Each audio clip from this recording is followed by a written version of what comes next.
Hai, pada hari ini kita akan belajar tentang caranya untuk setting MikroTik router. Oke, jadi sebenarnya kalau misalnya kita bedakan dengan Cisco router, ya sebenarnya ya kurang lebih sama aja. Cuma untuk cara konfigurasinya mungkin sedikit unik, ya. Nah, cuma kenapa kita belajar melalui MikroTik? Karena ini yang kurang lebih paling gampang untuk disettingnya. Oke,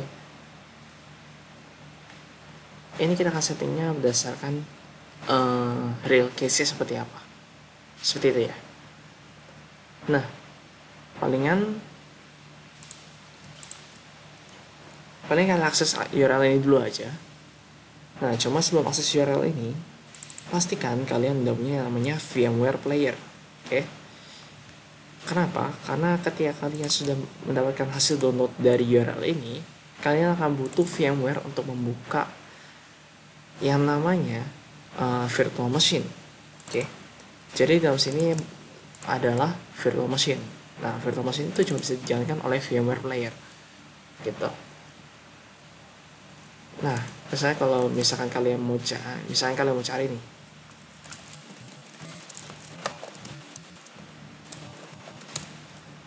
Oke, palingan pastikan kalian kalian downloadnya adalah VMware Workstation Player. Kalau misalnya kalian mau download yang satu lagi yang versi Pro, tidak masalah. Asalkan kalian punya, asalkan kalian bisa bayar lah istilahnya. Oke. Nah, kalau misalnya kalian buka URL yang tadi, yang akan muncul adalah seperti ini. Nah, kalian tinggal download dulu aja. Kalau misalnya kalian udah download, maka nanti hasilnya adalah dia akan kedownload namanya MikroTik VM event 1920.org. Oke. Nah, ini palingan diekstrak dulu aja. Saya ekstrakir. Nah, nanti bakal munculin satu directory namanya MikroTik. Silahkan kalian buka. Habis itu kalian jalankan .vmx-nya jika kalian sudah punya VMware. Oke. Jadi saya klik 2 kali. Yang terjadi adalah nanti bakal kebuka VMware Workstation. Nah, nanti dia bakal langsung arah ini MikroTik. Seperti itu. Nah, paling kurang lebih yang bakal kita mention adalah bagian power on dan editnya. Nah, jadi kalau misalnya buat power on itu sama aja kayak kita menyalakan PC. Seperti itu. Nah, kalau misalnya untuk edit virtual machine settings, itu kita akan melakukan konfigurasi terhadap virtual machine yang kita punya atau virtualisasi yang kita punya. Jadi dalam virtual machine ini, kalau misalnya kita klik nih, kita bisa setting memori, terus kita bisa setting core-nya prosesor, kita bisa setting hard disk-nya seberapa juga size-nya, terus kita juga bisa setting namanya network adapter. Network adapter itu intinya adalah kalian punya tempat keluar masuknya suatu paket dari internet, seperti itu ya. Jadi ketika kalian bisa contoh nih kayak akses google.com, dia akan keluar lewat network adapter, nanti paketnya bakal masuk juga lewat network adapter, seperti itu. Oke. Nah, palingan yang bakal disetting pertama-tama adalah si network adapter ini settingin jadi NAT dulu. Jadi kita bakal pasang network adapter ini sebagai yang namanya uplink. Oke. Sebagai yang namanya uplink.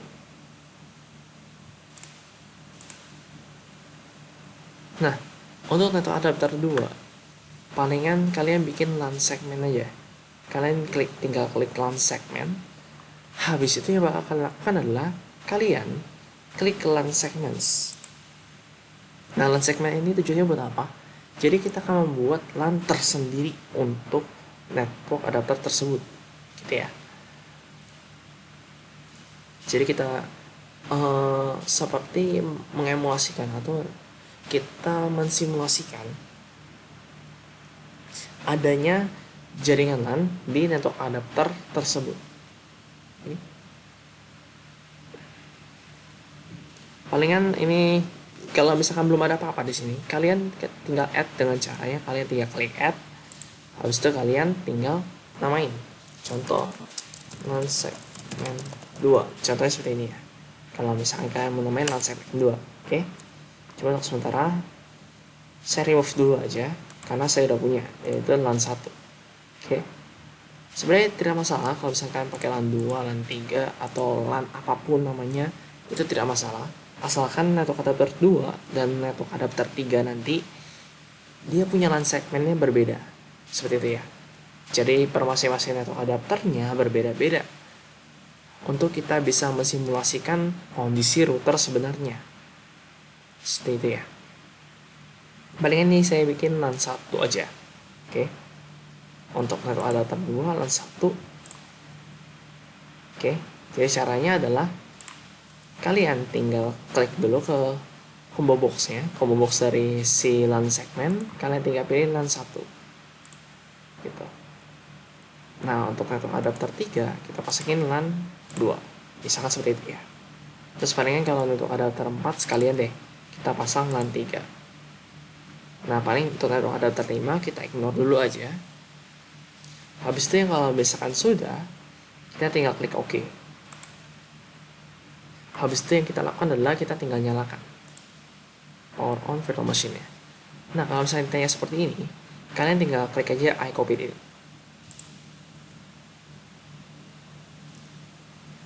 Nah, sampai menunggu, kita akan mengakses settingan dari MikroTik router ini. Nah, ini sebenarnya yang kita jalani ini adalah OS dari MikroTik router. Oke. Ini adalah OS dari MikroTik router, namanya router OS. Nah, di router OS ini mengandung settingan router yang diperlukan. Oke. Jadi kita perlu akses si MikroTik router ini. Nah, gimana cara kita akses settingan dari MikroTik routernya adalah kita akan pakai satu aplikasi namanya Winbox. Nah, kalau misalnya kalian mau download, kalian tinggal download Winbox. Gitu ya. Nanti kalian tinggal download aja misalkan dari mikrotik.com karena biasanya saya download dari sana, itu lebih bagus. Nah, nanti kalian tinggal klik Winbox, terus kalian tinggal pilih kalian punya itu 64 bit atau 32 bit, sesuaikan saja gitu ya. Paling kita akan pakai langsung aplikasi Winbox-nya. Oke. Nah, di aplikasi Winbox-nya kalian fokus kepada bagian neighbors, terus kalian coba refresh kali dulu aja, pastikan jaringan yang kalian pastikan setidaknya ada satu router yang muncul, atau kita bilang ada satu host lah yang muncul di sini. Oke. Yang muncul di sini adalah ternyata ada satu nih MikroTik. Nah, berarti ini yang kita nyalain tadi. Oke. Jika ini tidak muncul, jika si MikroTik ini tidak muncul, maka kalian coba cek kalian punya settingan di network adapter. Pastikan salah satunya adalah NAT. Oke, salah satunya adalah NAT. Supaya kalian bisa akses settingannya si MikroTik. Karena istilahnya kita akan setting secara remote. Oke, palingan saya akan klik ke MAC address-nya. Sebenarnya kalau kalian mau klik ke IP address-nya tidak masalah sih. Nggak masalah. Nah, ini paling buat loginnya kalian tinggal, sebenarnya ada satu txt di dalam direktorinya. Ini create underscore mikrotik itu txt. Itu kalian bisa lihat username dan passwordnya. Cuma untuk yang saya pakai sekarang adalah palingan loginnya PRK, terus passwordnya adalah PRK. Oke, ini passwordnya. Palingan passwordnya adalah PRK. Oke, kalau misalnya ada masuk, nanti dia bakal memunculkan halaman lain. Oke, di sini adalah halaman untuk konfigurasi. Oke, mungkin pertama-tama kalian bingung, di sini bakal setting apaan sih? Nah, oke, kita ngambil prinsipnya router. Kita ngambil prinsipnya router. Ketika kita mau config router, kita akan setting IP-nya dulu. Oke, setting IP-nya dulu. Jadi gimana cara setting IP-nya adalah dari IP terus bagian addresses. Oke. Di sini anggapannya adalah kita sedang setting router punya IP. Oke. Setting router punya IP. Itu adalah anggapan yang harus kita ambil dulu. Nah, di sini dia bakal langsung muncul Ether 1. Oke, itu sudah terbuat secara defaultnya, jadi biarkan saja. Nah, yang perlu kita pikirkan adalah kalau misalnya kalian coba cek ke interfaces di sini di bagian kiri. Nah, di sini ada banyak nih. Nah, cuma yang akan kita pakai adalah kita pakai salah satunya dari right, middle, atau left. Untuk uplink-nya sekarang sudah kepakai seperti itu ya. Nah, ini kita akan pakai salah satunya aja. Nah, cuma kalau misalkan kita ngomongin tentang LAN segmennya tadi, apa hubungannya dengan Ether ini? Nah, tadi kan kalau misalkan kalian lihat, kalian ada 5 network adapter yang terbuat. Oke. Karena ada 5 network adapter yang terbuat, berarti di sini bakal ada 5. Oke. Jadi di sini bakal ada 5 interface yang muncul. Uplink, right, middle, left, and use. Seperti itu ya. Nah, untuk secara urutannya adalah seperti ini. Uplink itu adalah network adapter, right itu adalah network adapter 2, middle network adapter 3, left network adapter 4, dan network adapter 5 itu si unused ini. Oke. Jadi kurang lebih seperti itu untuk pengenalannya. Nah, untuk sementara saya akan coba pasangin satu IP ke satu interface. Oke. Jadi kan Ether 1 yang dipasang nih. Nah, misalkan selanjutnya adalah Ether 2. Nah, paling yang bakal dipasang di sini adalah di bagian address. Oke. Tadi kan contohnya adalah pasang IP di Ether 2, berarti ubah interface-nya jadi Ether 2 jika kalian mau ubah IP Ether 2. Habis itu kalian tinggal ke bagian address-nya. Di sini dia bakal minta formatnya adalah IP / prefix-nya berapa. Oke. Jadi IP dari router / prefix-nya berapa. Jadi kalau misalkan kita ngomongin tentang settingan router yang kemarin-kemarin, itu mengandung IP dan subnet kan ya. Nah, cuma untuk sekarang adalah IP sama prefix. Berarti contohnya adalah aku pasangin IP-nya 192.168.1.1. Oke. /24. Nah, kalau misalnya kita bilang /24 artinya subnet masknya adalah 255 3 kali .0. Seperti itu ya. Jadi sebenarnya secara tidak langsung prefix ini mengatakan subnet masknya juga. Gitu ya. Palingnya saya okein dulu. Nah, kalau misalkan udah, berarti saya sudah memasang IP ke interface 2 yang kalau misalkan mau diakses oleh jaringan 192.168.1.0, berarti IP-nya adalah 192.168.1.1. Nah, bagaimana cara kita coba tes apakah dia bisa atau tidak? Oke. Ingat, ini adalah Ether 2. Berarti Ether 2 itu tadi terpasang ke network adapter 2. Network adapter 2 menggunakan LAN segmen yang namanya LAN 1. Oke, berarti kalau misalkan ini saya coba ya. Jadi saya udah punya satu virtual machine lagi untuk ngetes. Dengan settingannya adalah networknya adalah LAN segmen dan disamakan LAN segmennya dengan network adapter 2 punya MikroTik. Nah, dengan disamakan network adapternya, kita samakan LAN segmennya, maka kita sudah bikin satu jaringan. Jadi saya sudah menghubungkan antara si Ubuntu dummy ya via Ubuntu dummy sama MikroTik yang saya punya. Seperti itu ya. Jadi dengan kita samakan, kita sudah menghubungkan dia. Nah, palingan ini saya tes aja. Ini kalau misalnya kalian mau coba tes, kalian harus coba untuk membuat virtual machine sendiri menggunakan image tertentu. Tidak perlu sama kayak saya, ini pakai Ubuntu.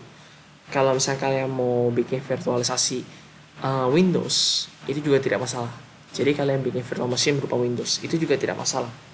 Tapi saran saya adalah kalian coba cari image Ubuntu atau cari image Linux.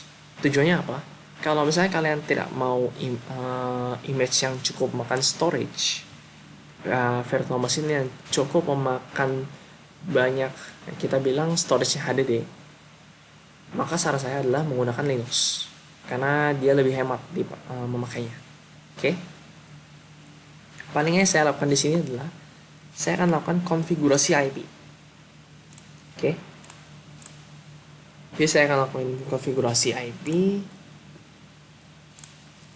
Nah, ini palingnya saya buat manual supaya saya bisa setting IP-nya. Saya bisa set IP secara manual. Nah, tadi IP routernya adalah 192.168.1.1. Maka yang saya tulis di gateway adalah sama dengan router IP-nya. Oke. Terus untuk address-nya ini, berarti kita bakal pasang address yang berbeda dengan gateway,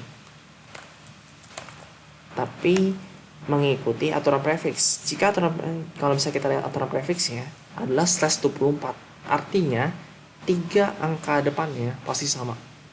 Oke. Berarti belakangnya pasti beda. Contohnya kita pasang 2. Oke. Kita pasang 2. Habis itu berdasarkan prefixnya adalah /24. Berarti netmasknya adalah sama dengan subnet mask dari /24. Berarti 255.255.255.0. Oke. Apply dulu aja untuk sementara.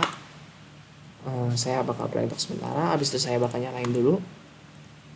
Terus saya buka terminal. Tujuannya saya mau ngeping doang untuk ngetes apakah bisa terkonek dengan router atau tidak. Jadi saya bakal ping 192.168.1.1. Nah, hasil yang saya dapatkan dari ping ini adalah saya sudah bisa connect ke routernya. Berarti settingan IP kita sudah oke. Nah, palingan selanjutnya adalah ke roots. Oke. Jadi untuk kita kalau misalnya kita ngomongin tentang root, itu sama aja kayak kita ngomongin tentang static routing ataupun dynamic routing. Oke. Cuma di sini kita konteksnya adalah kita akan memasang namanya static routing. Jadi kita kasih tahu kalau misalkan mau ke tujuan sekian lewat mana. Seperti itu ya. Yaitu lewat untuk settingnya adalah dari IP punya roots. Oke. IP punya roots. Nah, di sini yang perlu kalian pastikan adalah kalian pastikan ada DST address yang isinya adalah 0.0.0.0/0. Artinya untuk ke tujuan manapun. Oke. Jadi DST address ini ngomongin ke tujuannya kemana. Nah, dengan saya bilang 0.0/0 artinya ke tujuan manapun. Seperti itu ya. Nah, habis itu dia bakal tulis gateway-nya keluarnya lewat mana gitu. Dengan tujuan kemana, keluarnya lewat mana. Seperti itu ya. Jika ini belum ada, jika tulisan seperti ini belum ada, maka kalian bisa tambahkan dengan cara kalian tinggal plus di sini. Terus kalian tinggal tulis DST address-nya tetap sama ke semua tujuan. Terus kita tinggal klik gateway punya panah bawah. Itu untuk tujuannya untuk kasih tahu bahwa kita punya path baru atau kita punya jalur baru ketika tujuannya adalah tujuan yang spesifikasikan di atas. Nah, baru gateway-nya kita tinggal pasang nih. Misalkan tadi kan 192.168.201.2. Tapi kalau misalnya kalian tidak mau ribet, kalian tinggal pasang gateway itu sama dengan network adapter yang satu di MikroTik. Artinya kita akan pakai Ether 1. Seperti itu ya.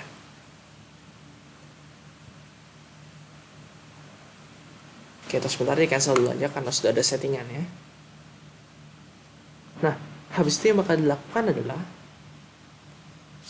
berarti routingnya udah selesai. Seperti ini doang. Yang penting kita kasih tahu kalau misalkan tujuannya tidak ada di daftar, harus lewat mana dia. Jangan sampai paketnya terjebak di dalam jaringan itu sendiri, gitu. Kecuali kalau memang kalian mau buatnya seperti itu, tidak masalah. Tapi kalau misalkan sesuai skenario saya tadi, mending ada baiknya kalian tetap memasukkan si notirik 0 ini, tapi kalian tinggal setting di firewallnya supaya tidak bisa lewat. Seperti itu. Paling ini saya close dulu aja. Kalau misalkan udah, ini kalau misalnya saya tes, ini kan saya udah bisa ping nih. Cuma pertanyaannya, saya bisa ping Google nggak? Oke, ping Google itu tidak bisa. Kenapa? Karena kita belum settingin siapa yang akan menerjemahkan domain name ini. Ingat kalau misalkan kita mau interaksi di dalam internet, dia tuh tidak minta nama sebenarnya. Ini namanya domain name. Nah, masalahnya internet itu tidak interaksi menggunakan domain name, tapi interaksinya menggunakan IP. Gitu ya. Jadi harus ada translatornya. Namanya adalah DNS kalau di internet. Kalau misalnya di istilah jaringan ya, namanya DNS, Domain Name System. Nah, dengan Domain Name System kita akan terjemahkan dari si IP, dari si nama ini jadi suatu IP. Seperti itu. Nah, paling untuk cara konfigurasinya adalah saya bakal settingin DNS di tempat saya dulu. Terus IPv4. Nah, di sini ada kolom DNS. Nah, kita akan isi DNS-nya ini. Nah, cuma isi DNS ini sama dengan apa? Sebelum kita isi dengan DNS ini, kita harus isi DNS yang ada di router dulu, supaya DNS yang di sini bisa bekerja. Jadi kita balik ke inbox dulu. Untuk setting DNS adalah, untuk setting DNS kita masuk ke IP DNS. Nah, di sini sebenarnya sudah disettingin dynamic serversnya, yaitu 192.168.201.2. Sudah otomatis ada. Tapi kalau misalkan di sini isinya masih kosong, kalian bisa nambah server baru dengan cara kalian tinggal klik aja ke kolom kosong, terus kalian tinggal tulis 192.168. Nah, untuk IP-nya, untuk IP DNS yang kita masukkan adalah IP router dari NAT. Oke, tadi kan saya bilang NAT itu adalah jaringan sendiri kan ya.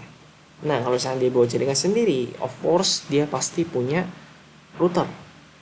Nah, masalahnya kita mesti tahu dulu routernya siapa dan IP-nya berapa.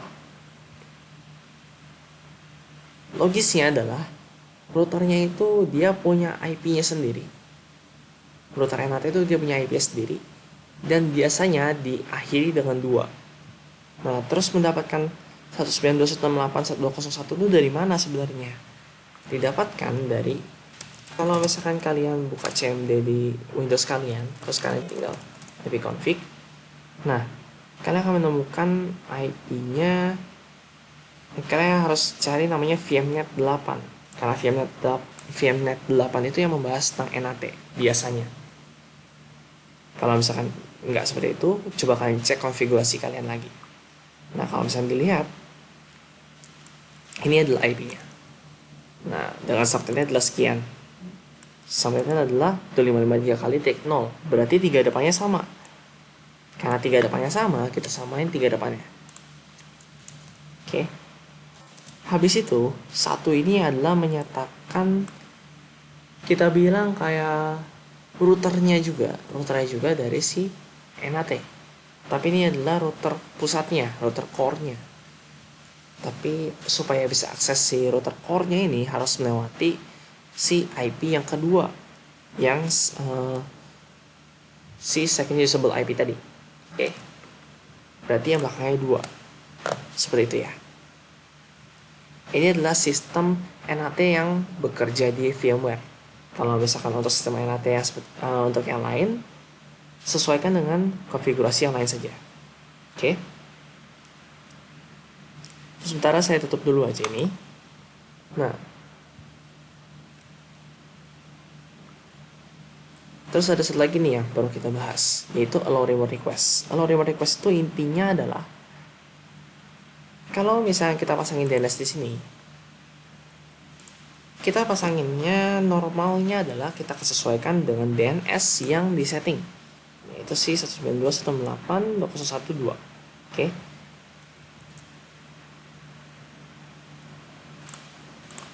Itu adalah normalnya. Berarti kita ini adalah normalnya yang bakal kita pasang.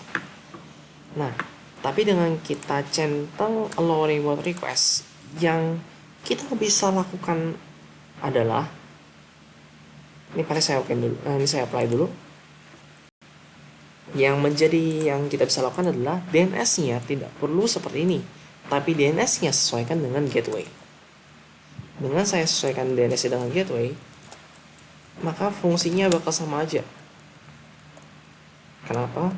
Karena ketika kita akses DNS dari 192.168.1.1 dan kita melakukan allow remote request, yang jadi adalah dari 1.1 tadi, dia akan mencari DNS-nya lagi. Nah, DNS yang akan dicari adalah dari IP DNS ini, yaitu si 192.168.201.2. So, sama aja gitu. Terus sebentar kita centangin aja. Nah, terus kalau misalkan udah, oke, saya oke dulu.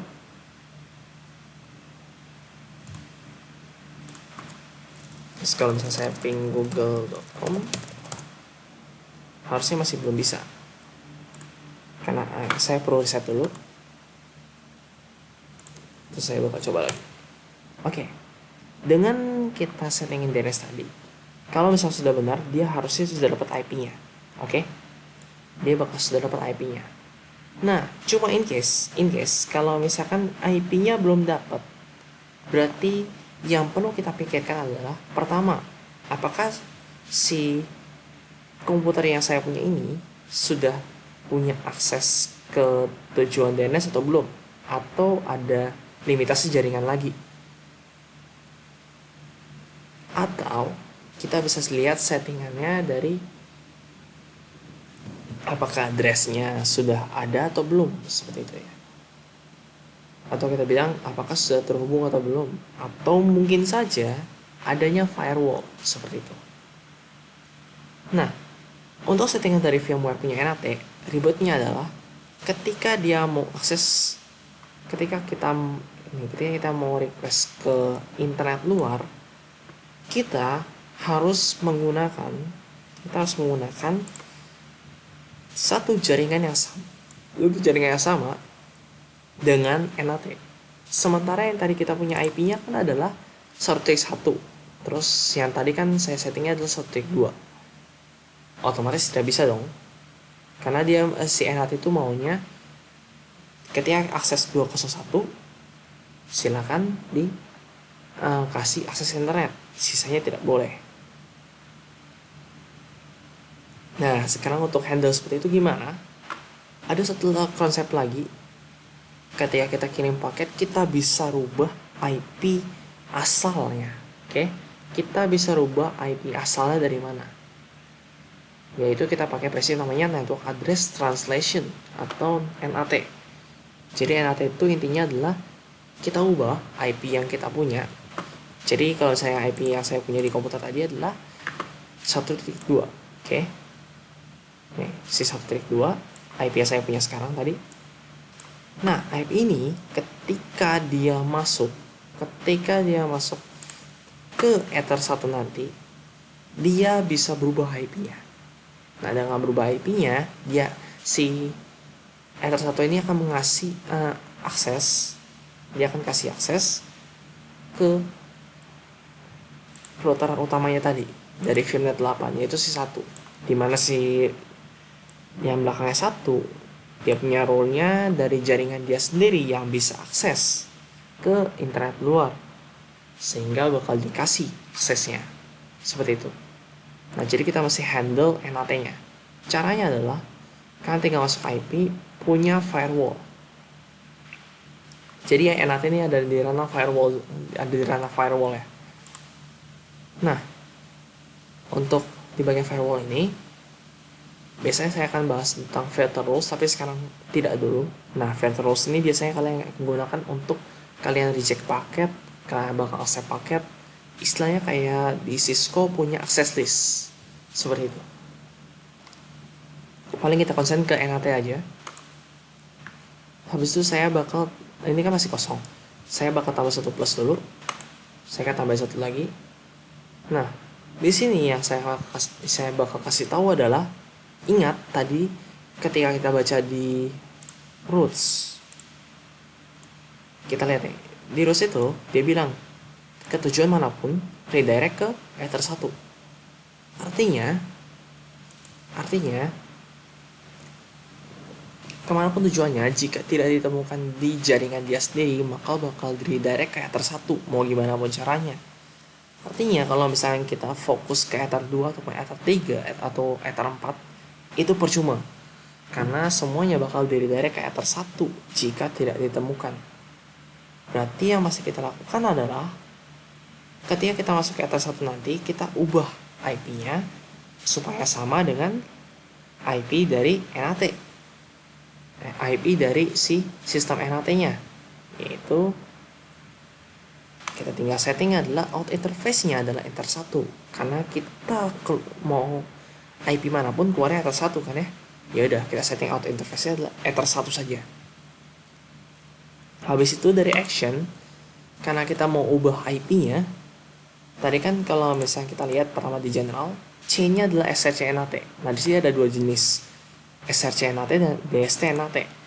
SRC NAT kita akan ubah IP source-nya. Sementara DST NAT kita akan ubah IP destination-nya. Nah, karena kita akan ubah IP SRC-nya, IP source-nya, berarti di action-nya kita akan lakukan, di sini memang ada pilihan SRC NAT, tapi ada yang lebih mudahnya lagi, yaitu kita pakai masquerade. Nah, dengan kita pakai masquerade, dia akan langsung adaptasikan sendiri untuk diubah IP-nya menjadi satu jaringan dengan NAT dari VMware sendiri. Jadi saya bakal okein. Nah, kalau misalnya udah, yang saya lakukan adalah saya tinggal lihat ke sini, terus saya tinggal ping. Oke, udah bisa. Seperti itu kira-kira ya. Nah, terus untuk pembuktiannya, kalau misalkan kita mau tahu nih, saya bakal pakai Wireshark untuk saya record apa yang jadi di jaringan saya. Kalau misalkan NAT ini merubah IP, oke, merubah IP, saya bakal pilih VMware 8 di mana ini menjadi sumbernya.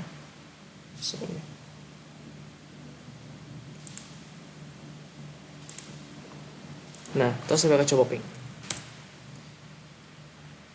Paling saya bakal biarin 4 paket. Oke, ini paketnya udah masuk semua. Dan kalau misalnya saya stopin dulu, coba saya cari ya 192.168 yang IP-nya, IP source-nya adalah IP source dari Ubuntu tadi. Misalnya saya coba cari ya,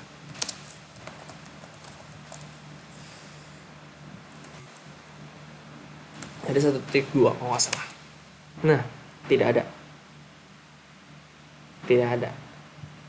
Artinya sudah diubah IP-nya, sudah diubah IP source-nya. Menjadi apa? Kalau misalnya kita lihat, karena tadi kita pakai ping, berarti kita pakai ICMP. Nah, berarti yang kita fokus adalah ICMP aja. Nah, kalau misalnya kita lihat, IP-nya sudah berbeda, yaitu 192.168.201.135. Kalau misalnya kalian lihat, dia satu jaringan dengan NAT, sesuai yang saya bilang tadi. Ya, jadi sistem VMware punya NAT uniknya adalah dia hanya mengizinkan satu jaringannya dia untuk akses internet, sisanya tidak boleh. Seperti itu. Nah, jadi kurang lebih gitu saja penjelasan tentang Mikrotik. Jika ada yang ingin ditanyakan, silakan kalian tanyakan lewat forum, ataupun kalian boleh komen, atau kalian boleh personal. Oke. Silahkan like dan subscribe. Silahkan like kalau misalnya kalian suka, share jika kalian merasa ini bermanfaat, dan subscribe jika kalian mau materi yang baru lagi. Sekian dari materi saya hari ini. Terima kasih.